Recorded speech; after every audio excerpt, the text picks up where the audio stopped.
안녕하세요. 기회의 땅입니다. 이번에 소개시켜드릴 브랜드 따라해보기 영상은 못난이 신발로 전 세계인들의 발을 들썩거리고 있는 바로 그 신발. 한 번도 안 신어본 사람은 있어도 한 번만 신어본 사람은 없다는 크록스입니다. 이 크록스는 20살 정도 된 젊은 브랜드인데요. 이 크록스라는 이름의 뜻은 영어로 악어라는 크로커다일에서 왔어요. 악어는 물과 육지에서 모두 생활하잖아요. 마찬가지로 수륙 양용으로 활용하는 신발이라는 뜻으로 크록스라는 이름을 붙인 거죠. 그리고 이 크록스 신발은 그동안 전 세계에서 3억 5천만 켤레가 팔렸을 정도로 인기를 누렸는데요. 한국 역시 전 세계에서 매장이 두 번째로 많은 브랜드로 사랑을 받고 있습니다. 이렇게 오늘날 사랑을 받기까지 사실은 위기도 있었고 반등도 있었던 재미있는 브랜드라서 알아보려고 해요. 젊은 브랜드이기 때문에 승승장구했을 것 같죠? 크록스라는 이 브랜드는 2002년 미국에서 출발합니다. 창업자 중 한 명이었던 랜든 헨슨이 막 40살이 됐을 때였어요. 이 남자는 9.11 테러 이후 직업도 잃고 엎친 데 덮친 격으로 어머니도 돌아가시고 아내는 이혼하면서 아이들을 데려가고 또 집도 잃고 그래서 친구네 집 쇼파에서 생활을 하고 있었습니다. 인생이 바닥에 있었을 때죠. 그때 친구 스콧과 조지가 이 친구 등을 떠밀어 보트 여행을 떠납니다. 근데 친구 스캇이 욕실 슬리퍼를 신고 온 거예요. 미국에서는 보트나 요트를 많이 타니까 보트 안은 주로 가죽으로 된 클래식한 끈으로 묶는 디자인을 많이 신거든요. 근데 이 친구는 시장에서 파는 고무 신발 같은 걸 신고 온 거예요. 친구들이 깔깔거리면서 뭐 그런 걸 신고 왔냐고 그렇게 놀렸는데요.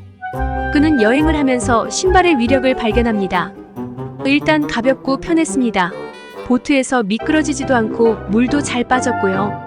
물에 젖었다 말라도 냄새도 안 났어요. 바로 이 스캇이 다니던 회사인 폼 크리에이션즈에서 만든 합성수지 소재였는데요. 근데 이 회사는 이걸 그냥 욕실화 정도로만 쓰고 있었던 거예요. 여행에서 돌아올 때쯤 이 세 사람은 우리 곧 사업해야겠다라고 결심을 하고 폼 크리에이션즈로 찾아가서 라이센스 계약을 했습니다. 사실 이때만 해도 돈이 별로 없었잖아요. 그래서 경비를 줄이기 위해서 배 위에서 살면서 준비를 했다고 해요. 그렇게 어렵게 만든 시제품 200켤레를 보트쇼에 가지고 갔는데 완판이 된 거죠. 그러자 세 사람은 본격적으로 사업에 뛰어듭니다. 그냥 이런 것도 있구나, 대단한데 이거 사업으로 하면 되겠다 했던 거죠. 사업에 뛰어들자마자 크록스는 열풍이 불었습니다. 창업 5년 만에 90개국으로 진출했고요. 2006년에는 나스닥에 상장하는데요. 또 헐리우드 스타들이 많이 신으면서 급속히 성장을 하게 됐죠. 너무 특이했으니까, 선구자였으니까 시작부터 성공할 수 있는 비결이 단지 이뿐일까요? 성공의 비결은 바로 소재입니다. 크록스 라이트라는 소재인데요. 이 신발 소재는 폴리우레탄 계열의 합성 수지입니다. 그래서 매우 가볍고요. 가벼운 것은 한 켤레에 170g 정도 하는데요. 계란 3알 정도보다 가벼운 거죠.